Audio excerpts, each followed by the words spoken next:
This game should not exist. A roller skating trick game where the only way to reload your shotgun is to do a kickflip. It won awards, critics called it elegant, some called it genius, and then it disappeared. So tell me, was Rollerdrome a revolutionary hybrid? Or was it a corporate blood sport that got caught in its own crossfire? Tonight, we open the file. My name is Nicholas, and I'm your file clerk. This is case file ROL 7-2022. The year is 2022. The PlayStation 5 is finding its footing. Indie games are thriving. And from a studio better known for stylish minimalism comes a suspect no one expected. The studio Roll 7, known previously for sleek skate titles like Ali Ali, not shooters, not dystopias, not blood-soaked arenas, nothing like Rollerdrome. The pitch? Tony Hawk meets Doom.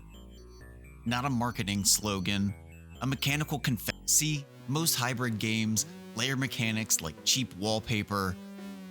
One system sits on top of another. They don't talk. They don't depend. But this one, Rollerdrome, it made them codependent. In Rollerdrome, you don't pick up ammo. You earn it through tricks. That is not aesthetic flair. That's just for the survival aspect. The game releases under Private Division, a label known for backing distinctive projects. The setting is the year 2030. The world is controlled by corporations. The masses are distracted by brutal televised blood. Sound familiar? Because it should. The DNA traces back to Rollerball and the Running Man. Corporate dystopia, televised death, spectacle as sedation. The art direction, cel-shaded, inspired by 1970s European comics, high contrast, clean silhouettes, readable chaos. And critics noticed this. In 2023, the game wins the BAFTA for Best British Game. Small studio hybrid action title beating larger productions. Evidence suggests that it was a very good game. But then the paper trail goes murky. In 2024, studio shifts, corporate reshuffling, Private Division sold, publishing rights transferred to 2K. The game is briefly delisted during transition. For a moment, the arenas go dark. Then it quietly returns in 2025, reinstated like nothing happened. I definitely didn't even know it happened. And we ask, was this game a flash of brilliance? Where the evidence begins to contradict itself. The reviews were wrong, not because they were too harsh, because they weren't harsh enough. Critics praised its style, they praised its fusion, they praised its elegance, but they missed the most radical design decision hiding in plain sight. This isn't a skating game with guns, and it isn't a shooter with skating. It's a survival economy disguised as an extreme sport, and that changes everything. Let's examine the primary evidence. Exhibit A, trick to ammo loop. Every weapon shares a single ammo pool. No crates, no pickups, no hiding behind geometry waiting for spawns. You run dry, you skate. You flip, you grind, you perform. This forces alteration, aggression, style, aggression, style. It's a rhythm you have to get into, like keeping a combo in the old Tony Hawk games. It's choreography, it's violence as a ballet. Most shooters allow retreat. This one, it punishes retreat. You will get pummeled.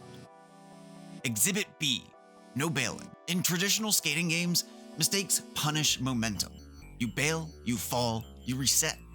Not here. You cannot fail a trick landing. That was deliberate because interruption equals death. No matter what, you cannot fail that trick. The developers removed friction from movement so your thumbs can focus on aiming. And trust me, you're gonna need that focus. Auto momentum means you are always moving. No sprint button, no idle stance. Just go with the flow and keep that combo. This reduces cognitive load. Because combining two genres normally fractures player attention. Here, the system shares oxygen. Exhibit C, reflex time. You earn slow motion by performing perfect dodges. This is not a random bullet time feature. It is a reward for composure under fire. And during reflex time, you aim manually. Precision becomes viable. Precision becomes viable. Outside of that, there is a soft lock-on assist, but it really doesn't do too much. The game acknowledges human limitation at high speed. That is a smart design. It's hard to aim at high speed. Exhibit D, kill to health. Inspired by the aggression forward philosophy of Doom, health only drops from defeated enemies. You don't hide, you don't turtle, you push forward. Every system pushes forward, which brings us to level design. The 13-meter rule. Ramps and rails are spaced intentionally, far enough to make a shooting decision mid-air, close enough to maintain rhythm. This is not random geometry. It is structured like a music sheet. Every arena is an instrument, and you are playing it with bullets. Pew pew. Now, we examined the mechanical alibi, but we have not yet found the smoking gun. And it's buried in the narrative. Stop the footage. Zoom in. Freeze the broadcast. Because Rollerdrome is not about skating. It's about being watched. The arenas are televised. The violence is monetized. And the protagonist, Kara, she's not just competing. She's surviving inside a corporate spectacle machine. And the game knows it. That is the smoking gun. Kara is a rookie competitor. She enters seeking victory. But the world of 2030 is sterile. Corporate, retro, and futuristic. Cassette futurism aesthetic. It's very analog, and it has analog interfaces, brutalist architect, stylized color blocking. It looks so nostalgic, but feels so cold at the same time, especially with all the mountain. The soundtrack by Electronic Dragon blends 70s dark synth textures with modern electronic percussion. It sounds like an arcade machine possessed by a corporate boardroom. And thematically, the public consumes violence as distraction. Exactly like the Running Man predicted, exactly like Rollerball warned. The player is complicit. You perform for ammo, you kill for health, you style for survival. The sport isn't about skill, it's about spectacle, which mirrors the industry it released into. Live service models, attention economies, engagement loops. The game quietly critiques the very system it exists within. Why its temporary delisting in 2004 feels almost poetic. A corporate bloodsport game caught in corporate reconstruction, it vanished because corporations shifted ownership. Then it reappeared under a larger banner. The satire writes itself. But here's the psychological layer critics rarely mention. The flow state. This game includes a trance. Movement is continuous and failure is rare when you're in that momentum is constant mode. The absence of bailing removes shame. You never fully fall, you only push forward, which feels so empowering until you realize that when you stop, the absence of bailing removes shame. You never fully fall, you only push forward, which feels empowering until you realize the only way to survive is to perform. And if you come to any kind of slower speed, you're just gonna get shot and blown up, always. For the crowd, for the camera, for the corporate sponsors.